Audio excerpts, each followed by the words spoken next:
70% of major change programs don't achieve the objectives they set out to. And when you look at that 70% that fail, what you find is that 70% of the time, it's because of the human issues, the organization issues, the culture issues. Sometimes it's the employees who don't really understand it or don't feel personally motivated to change. Sometimes it's because management's not on board. Sometimes it's because the top team isn't engaged. One of the organizations I've worked with recently, it's a large energy company, and the CEO was absolutely convinced that he had a very clear vision and strategy. So we organized the workshop and we used some of the anonymous voting machines. The first question we put up was, we have a clear and compelling strategy for our business. 100% of the people in the room voted yes. The second question we put up was, our strategy is, and we listed 6 completely different statements of where they could take that company. Each statement got 2 votes. At that point, the CEO blew up, left the room, but actually they needed to have a breakdown in order to get a breakthrough, because that was the only way we could have an open and honest discussion about the fact they were all in completely different places, and not surprisingly, were creating confusion and chaos in the organization because they were sending very, very different signals and messages. This video is very much about engaging with our clients, engaging with our colleagues to help them understand what some of the success factors are in really making change successful and sustainable over time. Many CEOs believe that common sense just needs to become common practice. Unfortunately, that's not always the case. If I give an example, one of the things that many CEOs do is they try to engage other people with what excites and inspires them personally. One of the CEOs I've been working with recently, he's the head of a major pharma company. And for him, the vision of where he wanted to take this company was he wanted to go and be number 1. But when we started testing it with people across the organization, what we found was actually for a lot of the sales reps, frankly, being number 1, yeah, fine, but it wasn't really what got them engaged. So over time, we worked with the CEO and we helped him develop a story where what he was going to do was absolutely consistent everywhere, but why resonated with many, many different people. So he started talking about the fact that this was transforming medicine, finding cures for illnesses that are currently incurable. He talked about the journey that they would go on as a team, continuing to grow in a period of major patent expiration. And he talked about the individual rewards that were going to come. And by doing all of this, they were going to be number 1. And as I was sitting listening to him with 150 other people, what resonated for each of the people sitting at that table was something different.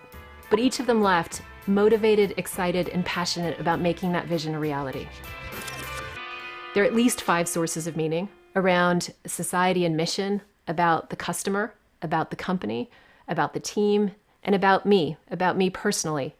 And as CEOs and senior executives engage on why this matters, it's really important to appeal to each of those 5 sources of meaning.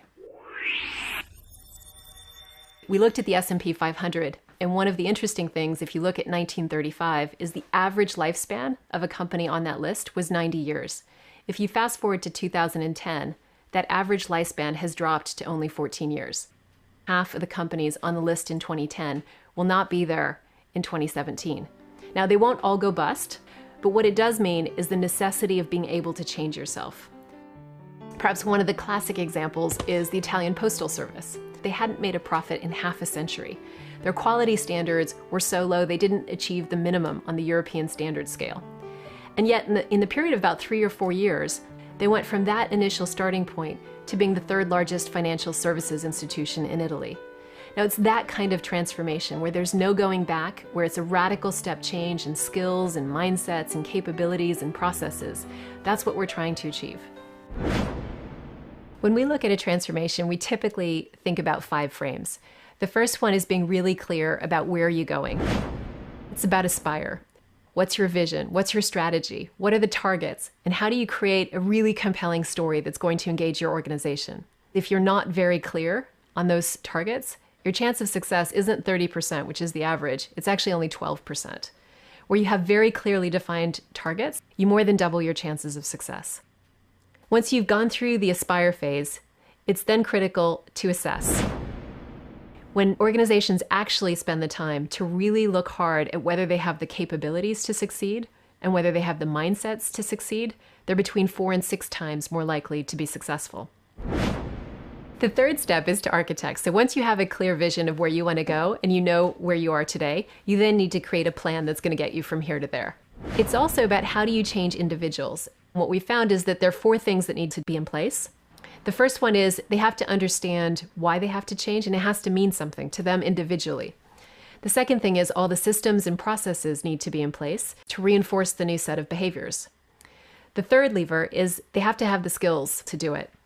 And then the fourth lever, which actually is the most powerful of all, is the role modeling. So people they trust and respect, people they admire, have to behave in the new way too. I'd like to just emphasize that last one because according to all the research, it is the most important. One of the CEOs that we've worked with, who's the head of a major bank, he was driving a transformation program around customer focus. And he goes into one of the retail branches and he notices that the windows are dirty. And so he mentions this to the staff. The next morning when he comes back, he notices that the windows are still dirty. And he rolls up his sleeves and he starts washing the windows in front of every single member of that retail branch. Within 2 days, there is not a dirty window in any of the retail branches anywhere in the country. So now that you've architected your plan, you now need to act. And typically what we find is that transformations are a journey. They often start with a big burst of enthusiasm and excitement. And then typically what you find, sometimes 6 months, sometimes 12 months in, is that there's a dip. It gets really hard. Energy starts to flag. Results may not come through quite as quickly as you want. And what's really important is to make sure that you've got things that will create energy, that will give momentum, that will give people confidence they're heading in the right direction. It takes having a story that cuts through the noise. It takes having some quick wins. Sometimes it means stopping things, and sometimes it actually means being willing to make tough decisions on people. Last but not least is advance. A transformation is a phenomenal opportunity to build skills, to develop leaders, to make sure that you've got your best talent focused on the most critical issues for your business.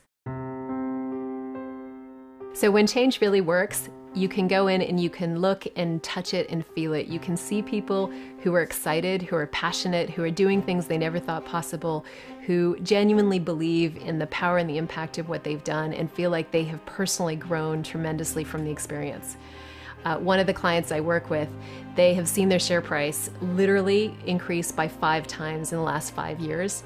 You walk into the organization and everybody is incredibly motivated and excited and passionate about their jobs. It's that feeling, it's that sensation that you can, it's hard to describe, but when you experience it, you never forget it.